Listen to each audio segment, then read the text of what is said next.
Bismillahirrahmanirrahim. Assalamualaikum warahmatullahi wabarakatuh. Perkenalkan, nama saya Pupung Poni Rahman. Saya dari SMP Negeri 2 Limbangan, Garut. Di sini saya akan memaparkan mengenai seri asesmen kompetensi minimum untuk tingkat SMP. Nah, di sini ada 3 tahapan guru belajar seri AKM. Yang pertama, orientasi. Yang kedua, BIMTEK. Yang ketiga, pengimbasan. Langsung saja kita ke tahap yang pertama. Nah, di sini yang pertama, orientasi. Di sini ada beberapa pemaparan mengenai orientasi. Bisa kalian baca. Nah, apa pentingnya asesmen nasional? Di sini ada pemaparannya. Lalu, latar belakang dan kebijakan asesmen nasional.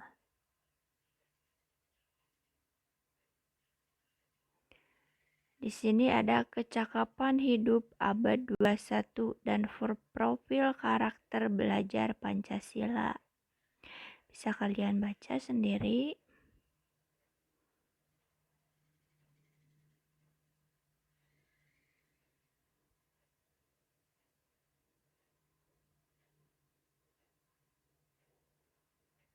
Nah, ini yang kedua mengenai BIMTEK. Di sini ada program efektif. Mengenai BIMTEK ada 4 poin. Bisa kalian baca.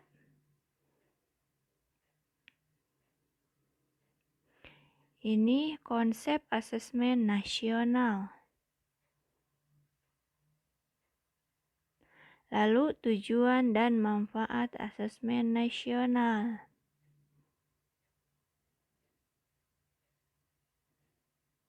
Nah, ini masih mengenai manfaat asesmen nasional. Bisa kalian pahami atau baca di sini. Nah, ini mengenai membandingkan asesmen nasional dengan ujian nasional. Nah, di sini ada beberapa penjelasan setiap poin yang membedakan AN atau asesmen nasional dan UN atau ujian nasional. Bisa kalian baca.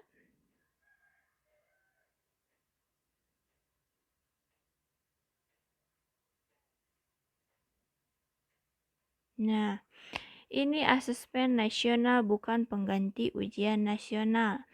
Jadi, asesmen nasional lebih memberikan gambaran yang lebih utuh dan luas mengenai mutu pendidikan, bukan hanya secara kognitif, namun juga karakter dan iklim belajar.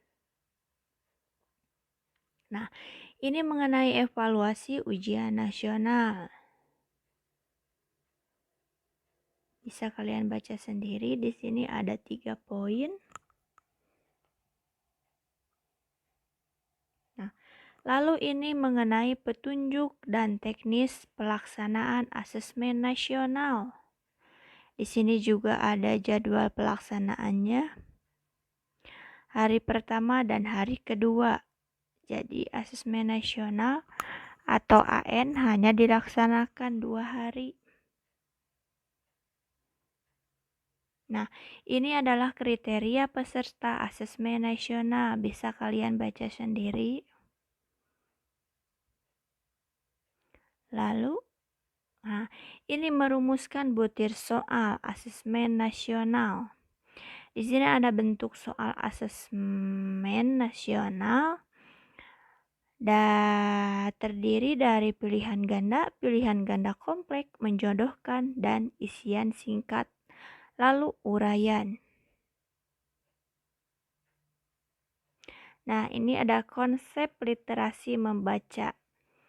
Lalu ini ada mengenai AKM literasi membaca. Silahkan kalian pahami sendiri. Lalu ini mengenal tahap asesmen literasi membaca tingkat SMP. Nah, pada jenjang SMP terdapat 2 level pembelajaran. Di sini sudah dipaparkan. Lalu ini konsep numerasi, mengenal AKM numerasi. Nah, pada numerasi konten dibedakan menjadi 4 kelompok. Di sini ada yang pertama bilangan, yang kedua pengukuran dan geometri, yang ketiga data dan ketidakpastian, dan poin yang terakhir yaitu aljabar.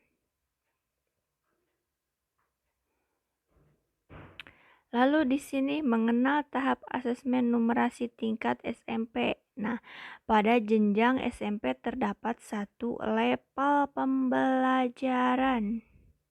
Bisa kalian baca sendiri. Nah, lalu ini tindak lanjut atau pelaporan hasil asesmen mengidentifikasi 4 kategori tingkat penguasaan kompetensi.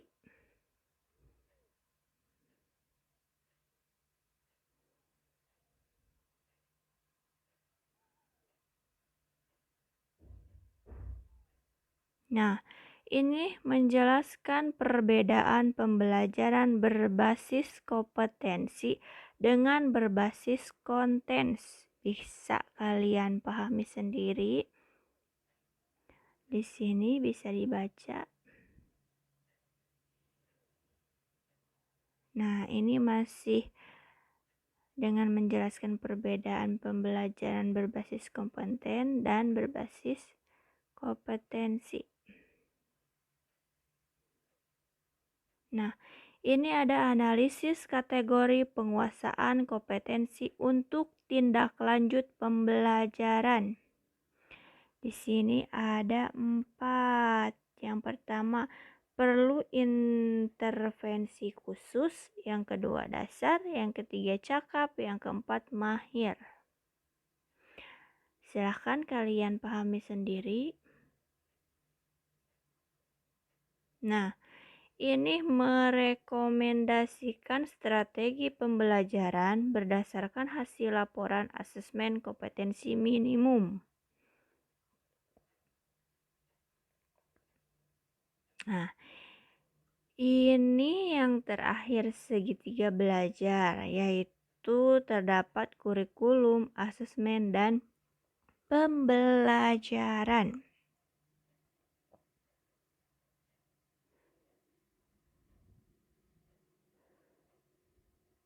Nah, sekian materi pengimbasan yang saya paparkan. Terima kasih atas perhatiannya. Wabillahi taufiq wal hidayah. Wassalamualaikum warahmatullahi wabarakatuh.